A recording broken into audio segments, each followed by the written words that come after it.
Hey guys, welcome back to my channel. I hope आप सभी अच्छे होंगे। अगर लाइफ में कुछ ठीक नहीं चल रहा है तो ये वीडियो आपके लिए है, क्योंकि आज मैं माँ कालिका के दर्शन कराने वाला हूँ आपको।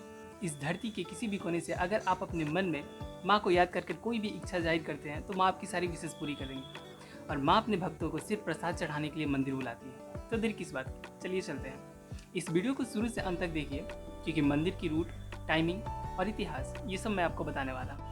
अगर आप मेट्रो से सफ़र करते हैं तो कालिका जी मंदिर मेट्रो स्टेशन पे आपको एग्जिट करना है और वहाँ से वॉकिंग डिस्टेंस पे है मंदिर, लोटस टेम्पल से ठीक पहले। आप अपना जूता चप्पल किसी भी दुकान में रख सकते हैं और फिर आपको एक लंबे गलियारे से बाहर निकलना होगा। उस गलियारे में माँ को चढ़ाने के लिए चुनरी, प्रसाद और श्रृंगार की वस्तुएं मिलती है, तो वहाँ से आप खरीद सकते हैं।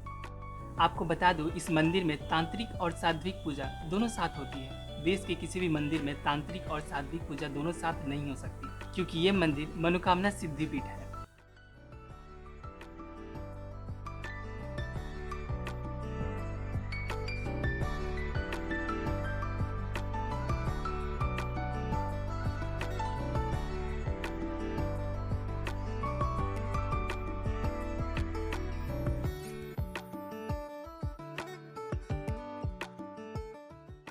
जब पांडव और कौरवों का युद्ध होना था तब उससे ठीक पहले श्री कृष्ण पांडव को लेकर इस मंदिर में आए थे और एक विशाल हवन किए थे। 5000 से जलता आ रहा है वो हवन कुंड। श्री कृष्ण खुद पुरोहित बनकर उस हवन को संपन्न किए थे और इसका नतीजा क्या हुआ ये हम सभी जानते हैं। दशहरे में यानी नवरात्रि में माँ कालिका का मंदिर सुबह 1 बजे ही खुल जाती है और रात्रि 12 बजे तक बंद होती है। बाकी समय मंदिर सुबह 3 बजे खुलती है और 5 बजे तक आरती होती है। इस मंदिर की मान्यता यह है कि जो भी भक्त देश के किसी भी कोने में या फिर इस धरती के किसी भी कोने से अपनी मनोकामना व्यक्त करता है तो माँ कालिका उसकी सारी इच्छाएं पूरी करती है और केवल अपने भक्तों को प्रसाद चढ़ाने के लिए मंदिर बुलाती है। कोरोना की वजह से सिर्फ एक बार में 10 लोग ही अंदर जा सकते हैं और अब हम प्रवेश कर चुके हैं।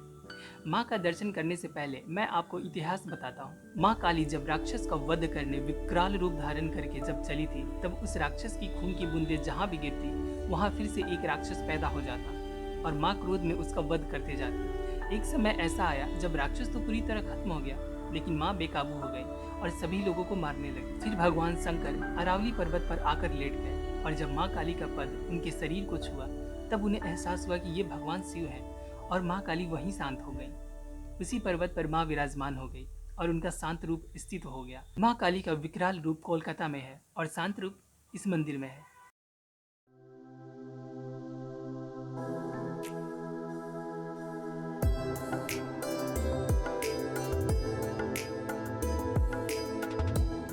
इस मंदिर की खासियत यह है कि इसके दरवाजे 12 दिशाओं में खुलती हैं, क्योंकि माँ कालिका की दृष्टि 12 दिशाओं पे होती है जहाँ कोई दुख दर्द नहीं होता।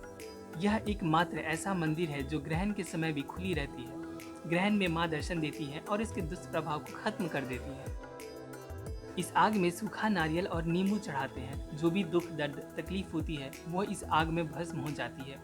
इसके ठीक पास में शिवलिंग है, जिन्हें पहले दर्शन करना चाहिए और फिर माँ का दर्शन, क्योंकि शिवजी के बिना माँ कालिका अधूरी है और माँ कालिका के बिना शिवजी अधूरे हैं।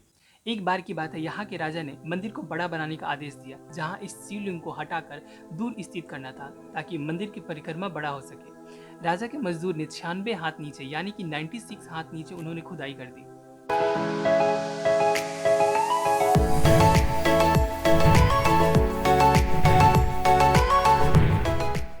पाताल लोक तक, जहाँ से सांप और बिच्छू बाहर आने लगे, लेकिन शिवलिंग का सिरा नहीं मिला। रात में माँ ने राजा को स्वप्न में दर्शन दिया और कहा कि ये मेरे शिव हैं, तुम मेरे शिव को मुझसे अलग नहीं कर सकते। जैसे मंदिर पहले थी वैसे ही बनाओ, और फिर मंदिर वैसा ही बना।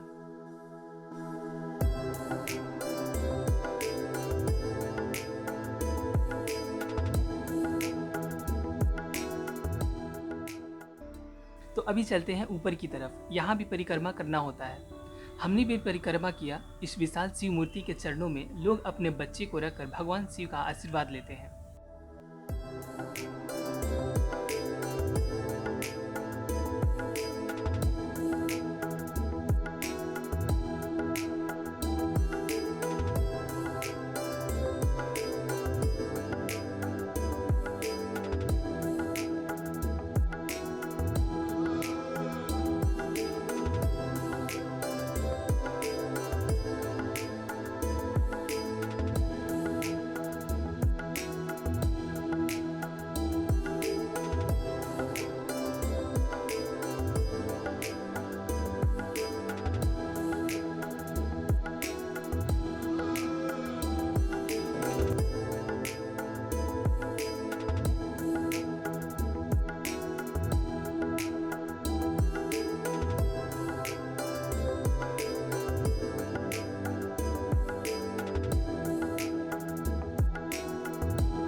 तो ये रही माता कालिका के बारे में छोटी सी जानकारी।